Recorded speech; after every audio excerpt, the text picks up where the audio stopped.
लगा हुआ है, इस पे ग्रामर कॉन्सेप्ट है, फटाफट आपको करवा देता हूँ। बड़ा सिंपल सा कॉन्सेप्ट है। कॉन्सेप्ट ये कहता है कि 3 वर्ब्स का खास ध्यान रखना है आपको, मैरी, कंप्राइज और अपोज।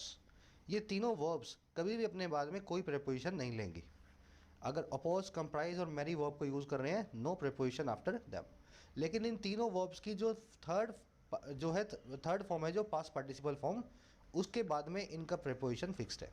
एडजेक्टिव फॉर्म में ये अपना अपना एक प्रेपोजिशन फिक्स रखती है, वर्ब फॉर्म में इनका कोई प्रेपोजिशन नहीं आता।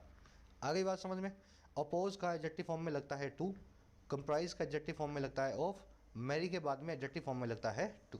अब मैं आपको बता देता हूँ एग्जाम्पल के जरिए। Workers opposed to a wage cut. Oppose का मतलब होता है विरोध करना। वर्कर्स ने विरोध किया एक वेज में कट का, एक सैलरी में कमी का। अब मुझे बताओ, अपोज यहाँ पे क्या है, वर्ब है या एडजेक्टिव है?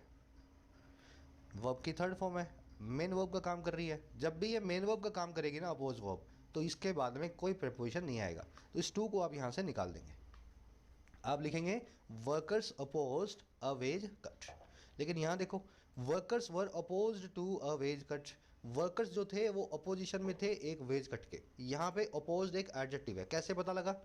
कोई पैसिव वॉइस नहीं बना हुआ, वर्कर्स का अपोज नहीं किया गया, वर्कर्स खुद ही अपोज थे। अपोज का मतलब है यहाँ पे अगेंस्ट। आगे बात समझ में।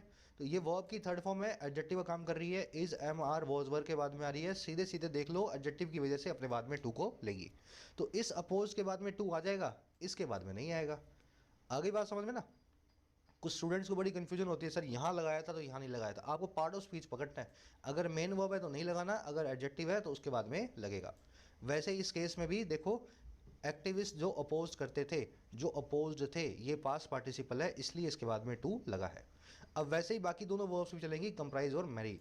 कंप्राइज का मतलब होता है मिल के बना होना, मैरी का मतलब है शादी करना। Surya married to Deepika. सूर्या ने शादी की दीपिका से। सूर्या सब्जेक्ट है, मैरी वर्ब है, वर्ब के बाद में कोई प्रेपोजिशन नहीं लेगी, टू को निकाल दो। मैरी वर्ब अपने बाद कोई प्रेपोजिशन नहीं लेती है, ना टू लेगी ना विद लेगी। और वैसे ही Surya is married to Deepika. Surya Deepika से मैरिड है। यहाँ पे मैरिड एक एडजेक्टिव लगा हुआ है। जैसे सूर्या खुश है, सूर्या दुखी है, सूर्या मैरिड है, सूर्या अनमैरिड है, वैसे ही समझ रहे हो मेरी बात, मैरिड यहाँ पे एक एडजेक्टिव का काम कर रहा है। सूर्या की शादी नहीं की जाती, ये पैसिव वॉइस नहीं है। सूर्या शादीशुदा है दीपिका के साथ। यहाँ पे मैरिड के बाद में टू लगा हुआ है, जो बिल्कुल करेक्ट है। The book comprise of 50 chapters. Book मिलके बनी थी 50 चैप्टर से। कंप्राइज यहाँ पे मेन वर्ब है, बुक सब्जेक्ट है, ऑफ नहीं आएगा। और यहाँ देखो, the book was comprise of 50 chapters. Book जो है कंप्राइज थी 50 चैप्टर से। इस केस में वॉज आ चुका है, कंप्राइज एक एडजेक्टिव है, इसके बाद में ऑफ आएगा। समझ में आ गई बात? तो वैसे इनका निशानी भी लगा सकते हो आप। वॉज वर अगर आ जाए, इज, एम, आर, वॉज, वर इनसे पहले आ जाए, तो ये एडजेक्टिव होते हैं, अपनी प्रेपोजिशन को फिक्स में लेते हैं। स्क्रीनशॉट ले लो इसको।